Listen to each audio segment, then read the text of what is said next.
नमस्कार बंधुरा आमी झर्णा झर्णा सिम्पल रेसिपिर आरेकटा नतून भिडियोते आपनादेर सबाइके स्वागतम जानाई। केमन आछेन सबाई? आशा करछि भालो आछेन। आजके आमी नतून स्वादेर एकटा स्नैक्सेर रेसिपि शेयर करब। एई स्नैक्सटा बाड़िते थाका किछु उपकरण दिये खूब सहजेई बानिये नेওয়া যায় আর খেতেও হয় দুর্দান্ত। বাড়িতে হঠাৎ করে কোনো গেস্ট এলে বা বিকেলে জলখাবারে এই স্ন্যাক্সটা বানিয়ে পরিবেশন করতে পারেন। চলুন তাহলে স্ন্যাক্সগুলো বানিয়ে নিই। নতুন স্বাদের এই স্ন্যাক্সটা বানানোর জন্য আমি এখানে একটা মিডিয়াম সাইজের আর একটা ছোট সাইজের টমেটো নিয়ে নিয়েছি। আপনাদের কাছে যদি বড় সাইজের টমেটো থাকে তাহলে একটা নেবেন। আর নিয়েছি 3 পিস ব্রেড বা পাউরুটি। প্রথমে টমেটোগুলোকে জল দিয়ে ভালো করে ধুয়ে নিয়েছি। এখন টমেটোগুলোর মাথার দিকে শক্ত অংশটা ফেলে দিয়ে টমেটোগুলোকে ছোট ছোট টুকরো করে নেব।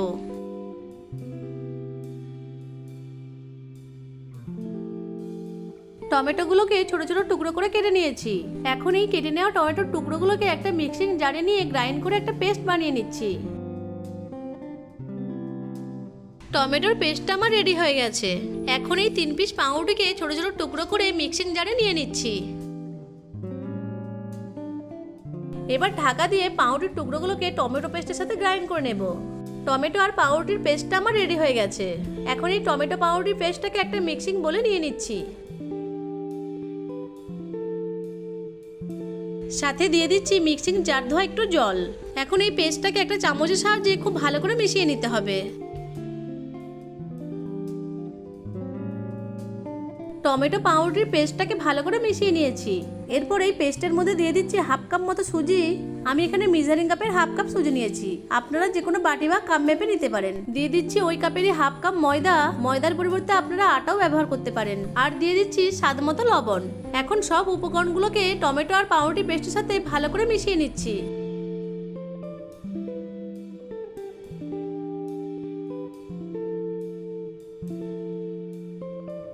প্রথমে চামচ দিয়ে মিশিয়ে নিয়ে পরে হাত দিয়ে মধ্যে একটা ডোয়ের মতো তৈরি করে নিতে হবে।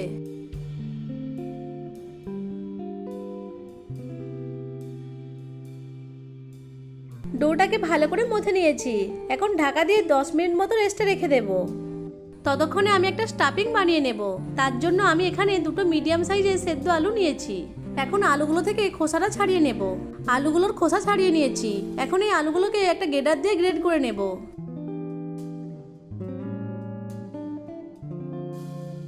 আলুগুলোকে গ্রেড করে নিয়েছি। এখন এই গ্রেড করা আলুর মধ্যে দিয়ে দিচ্ছি স্বাদ মতো লবণ। দিয়ে দিচ্ছি 1/4 চামচ মতো ধনে গুঁড়ো, 1/4 চামচ মতো হলুদ গুঁড়ো, 1/4 চামচ মতো লাল লঙ্কার গুঁড়ো। ঝালটা আপনারা আপনাদের প্রয়োজন মতো দেবেন। আর দিয়ে দিচ্ছি হাফ চামচ মতো কাশ্মীরি লাল লঙ্কার গুঁড়ো। আর দিয়ে দিচ্ছি 1/4 চামচ মতো ভাজা জিরের গুঁড়ো। এখন সমস্ত উপকরণগুলোকে আলুর সাথে ভালো করে মিশিয়ে নিচ্ছি। আলুর স্টাফিংটা আমার রেডি হয়ে গেছে। ওইদিকে 10 মিনিট হয়ে গেছে। ঢাকনাটা আমি খুলে নিয়েছি। দেখুন রেস্টে রাখার ফলে সুজিগুলো জলটা টেনে নিয়েছে আর ডোটা একটু শক্ত হয়ে গেছে। এখন এর মধ্যে তৈরি করে রাখা আলুর স্টাফিংটাকে দিয়ে দিচ্ছি। এখন আলুর স্টাফিংটাকে ডোয়ের সাথে খুব ভালো করে মিশিয়ে নিচ্ছি। ডোটা যদি একটু চ্যাটচ্যাটে হয় তাহলে হাতটাকে ভালো করে ধুয়ে অল্প তেল নিয়ে তারপর ডোটাকে ভালো করে মথে নিতে হবে। ডোটাকে ভালো করে মথে নিয়েছি। এখন এই ডো থেকে লেচি কেটে নেব।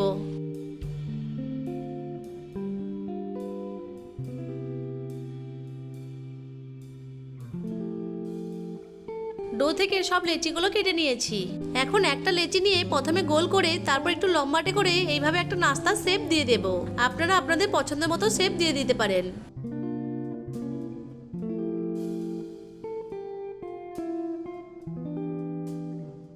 একটা স্ন্যাক্সের শেপ দেওয়া হয়ে গেছে। এভাবে এক এক করে সবগুলো তৈরি করে নেব।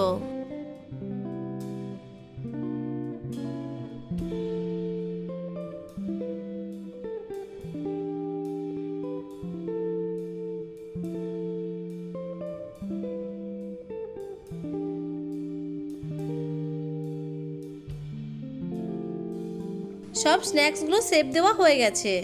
এখন একটা ময়দার ব্যাটার বানিয়ে নেব। তার জন্য একটা বাটিতে নিয়ে নিচ্ছি 2 চামচ মতো ময়দা। দিয়ে দিচ্ছি অল্প একটু লবণ। এখন ময়দার মধ্যে জল দিয়ে মিশিয়ে নিয়ে একটা পাতলা ব্যাটার তৈরি করে নিতে হবে।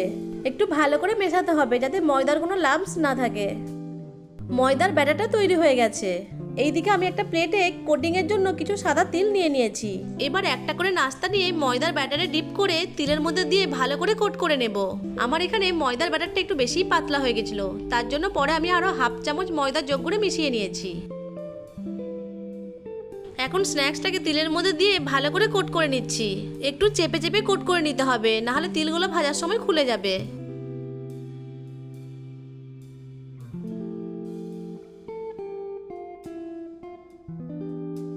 ভালো করে কোট করে নিয়েছি। এখন একটা ছুরি দিয়ে এইভাবে একটু ডিজাইন করে নেব। এটা অপশনাল, আপনারা না চাইলে নাও করতে পারেন, তবে এইভাবে ডিজাইন করলে দেখতে ভালো লাগে। একটা স্ন্যাক্স আমার ভাজার জন্য একদম রেডি হয়ে গেছে। এইভাবে এক এক করে সব স্ন্যাক্সগুলোকে তৈরি করে নেব।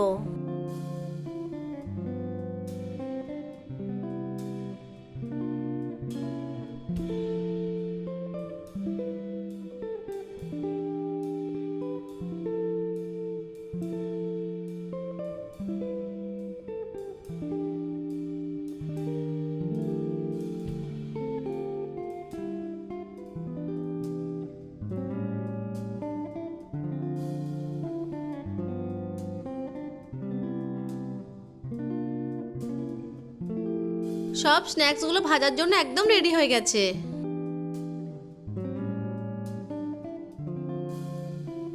তেলটাকে খুব বেশি গরম করব না, একটু মিডিয়াম গরম করে নিতে হবে।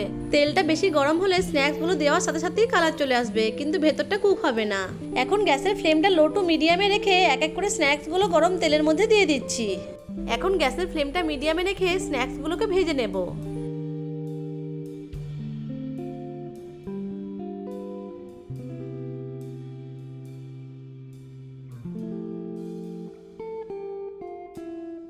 স্ন্যাক্সগুলোর উপর গরম তেলটা এভাবে একটু ছড়িয়ে দিতে হবে।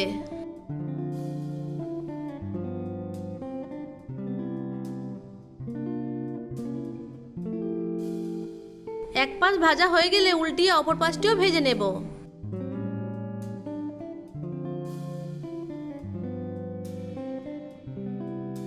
দুপাশই ভালো করে ভেজে নিয়েছি। দেখুন কালারটা কি সুন্দর এসেছে, আর স্ন্যাক্সগুলোকে দেখতে কত সুন্দর লাগছে। স্ন্যাক্সগুলোর দুপাশ ভালো করে ভাজা হয়ে গেছে। এখন তেল ঝরিয়ে তুলে নেব।